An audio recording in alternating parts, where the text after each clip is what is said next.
আমাদের বেঙ্গলে হিন্দু মুসলিম এরা ঠিক কিভাবে থাকে একসাথে এবং কিভাবে আমাদের ছোটবেলাটা শেপ করেছে তার একটা প্রমাণ। এই যে আজকে জামাই ষষ্ঠী, ছোটবেলা থেকেই আমাদের কেউ বাড়িতে বলেওনি, শেখায়ওনি যে জামাই ষষ্ঠী এটার সাথে কোনো পুজো রিলেটেড। জানতামই না যে জামাই ষষ্ঠীর সাথে কোনো পুজোও হয়, যা শুধু ভাবতাম এই দিন জামাইয়ের জন্য একটা আয়োজন করা হয় শ্বশুর বাড়িতে। অনেক বড় বয়সে এসে জেনেছি যে জামাই ষষ্ঠীতে একটা পুজোও হয়। এবার কেউ এটাকে আমাকে অজ্ঞতা বলতে পারে, কেউ বলতে পারে যে আমি ততটাই উদাসীন এটা জানতে বা ইন্টারেস্টেড যে এটার সাথে কোনো ধর্মীয় রিচুয়াল যুক্ত আছে কি নেই।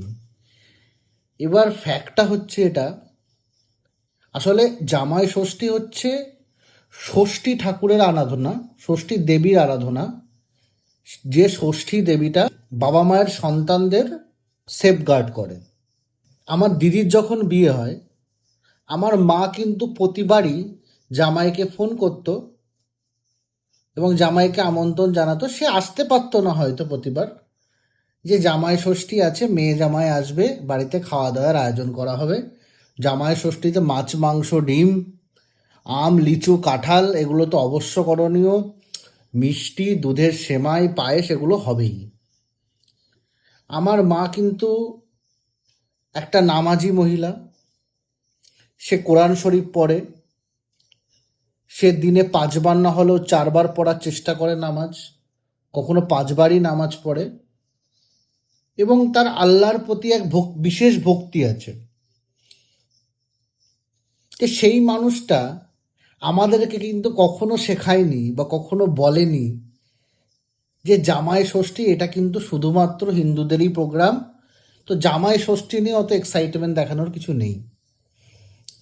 তো এখন আমরা এত বড় হয়ে গেছি, আমার বিয়ে থাওয়া হয়ে গেছে, আমার মনের মধ্যেও একটা জামাই ষষ্ঠী নিয়ে একটা অল্প হলেও একটা এক্সাইটমেন্ট কিন্তু আছে। এবং কখনোই আমার এটা মনে হয় না যে এটা শুধুমাত্র একটা হিন্দু ধর্মাবলম্বীদেরই প্রোগ্রাম। আরে জামাইকে একটু আদর যত্ন করবে, খাওয়াবে, তার সাথে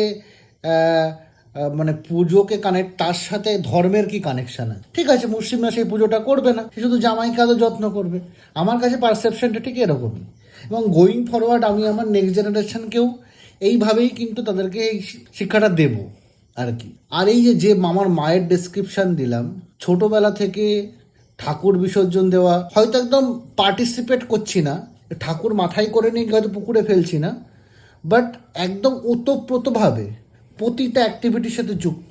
ঠাকুর আনতে যাওয়া, ঠাকুরের জন্য আগে তো বাড়ি বাড়ি চাঁদা তুলে পুজো হতো, এই চাঁদা তুলতে যাওয়ার একটা ভীষণ এক্সাইটমেন্ট, বিল ছেপে আসা, তারপরে সেই বাড়ি বাড়ি যাওয়া, একটা পুরো বড় পাড়া কালেকশন করে, হয়তো সেখানে 200-300 বাড়ি আছে, 1200-1300 টাকা চাঁদা উঠতো, কিন্তু সেটা একটা আলাদা রকম আনন্দ ছিল। এবং ওই যে ষষ্ঠীর সকালবেলা একদম 7 সকালে দাঁত মাজতে মাজতে হাফ প্যান্ট পরে যে ঠাকুরের মুখটা দেখতে যেতে হবে, তার আগের থেকে তো ঠাকুরের মুখটা খবরের কাগজে ঢাকা থাকতো, ওটার কিন্তু একটা এক্সাইটমেন্ট ছিল।